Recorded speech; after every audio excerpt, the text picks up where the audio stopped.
Today in your awareness and new book review. Hello po, this is Apple, your licensed financial advisor, a mom of two, a breadwinner, and also a unit head manager po from AXA Philippines. And today po, hindi muna tayo mag-uusap about sa insurance. Pag-uusapan natin yung isang tao na hindi naman po siya ganun kasikat, na katulad ni Elon Musk and ni Steve Jobs, pero siya po ang dahilan kung bakit meron ka internet ngayon. May cellphone ka, nakakapag-message ka kung kani-kanino. And his name is Claude Shannon. And this book, A Mind That Play, is not just about a biography. It's a story of curiosity, genius, and how one quiet man changed the world forever. So, si Claude Shannon po was born in a small town of Gaylord. Hindi po siya typical na bata. Naglalaro lang, ganito, ganyan, ganyan, hindi po. He was building systems. He was building gadgets, fixing radios, creating his own systems. Kasi nga po, hindi po lahat ng matalino, loud, or achievers sa school. Some of the greatest minds are quiet, curious, what else? Experimental. Sila po yung mga ganyan. So, when Shannon went to Massachusetts Institute of Technology, he worked on something called the differential analyzer na tinatawag. So, imagine this a computer na kasing laki po ng isang kwarto.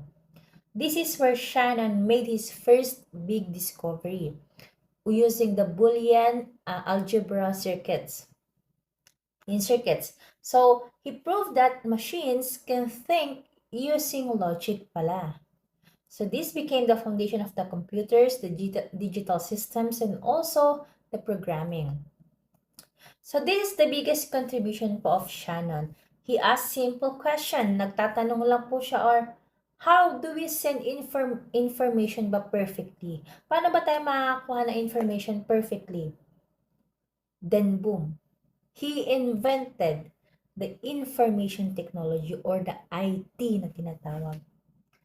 All information can be reduced into 1S or 0S binary. So, without Shannon, bakit po ba napaka-importante nito? Without Shannon po, walang internet, walang text messages, walang social media, and walang digital banking.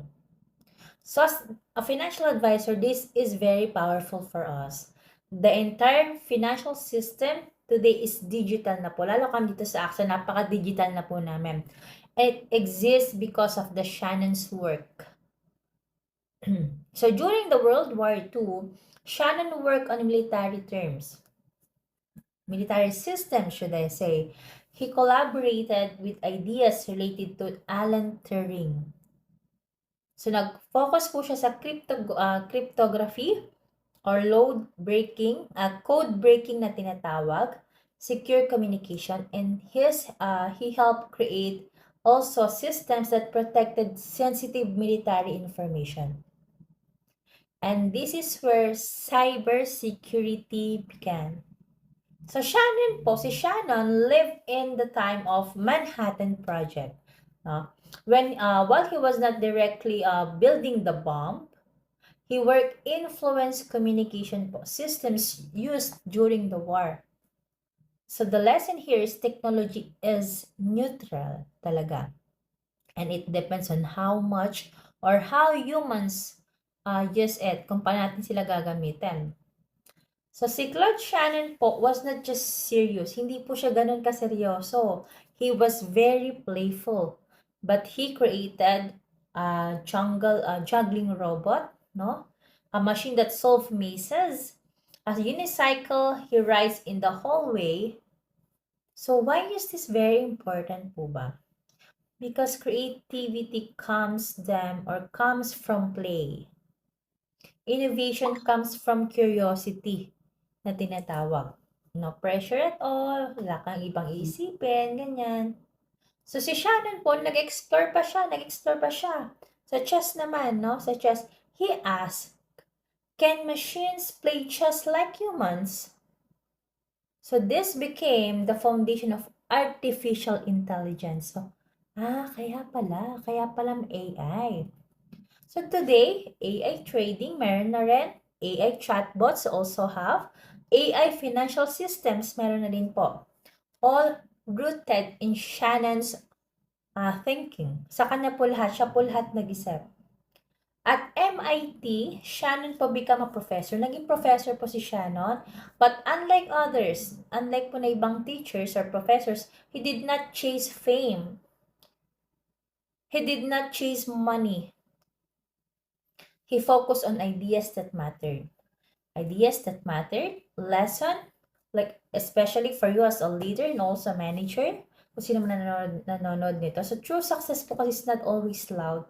Hindi mo naman kailangan makipagmayabangan eh. It's often deep, quiet, and long-term kung gusto mo talaga maging leader. So later in life, Shannon suffered from illness. Alam niyo po ba kung anong sakit po tumama sa kanya? Is Alzheimer's disease. Imagine the man who defined information is slowly losing his memory. So even the greatest minds pala are human. No? So here are the biggest takeaway here. First is curiosity is more powerful than intelligence. Hindi mo kailangan maging genius ka, kailangan maging focus ka. Play leads innovation or to innovation, don't just work hard. Hindi lang po magkatatrabaho kayo. Play, explore, and experiment. Quiet people can change the world kahit tahimik yan. Hindi kailangan maingay para po maging impactful. Long-term thinking wins. Shannon's ideas were not instant success. Wala pong instant success. But they changed generations through generations. Foundations matter. He did not build ups. He built the system behind everything. As a financial advisor, don't just sell products, but financial foundations. So let's connect this to you. Mag-connect tayo dito sa ano natin, no? Sa career natin. You are building in your life. Income, savings, investments, protection also. Yeah. But the question is, are you building the short term or the foundation? Because Shannon teaches us the strongest system are invisible po.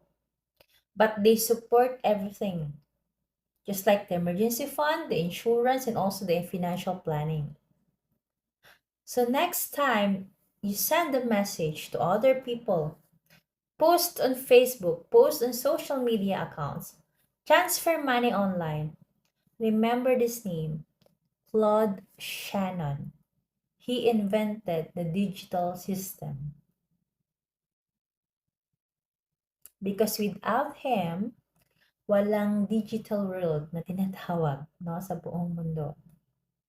And yes, if you learned something today, share this video, educate others, and always remember, new day, new awareness, and new strategy. This is Apple, your Pinay Finance Coach, and I'll see you again on my next lesson. Thank you so much, and good afternoon.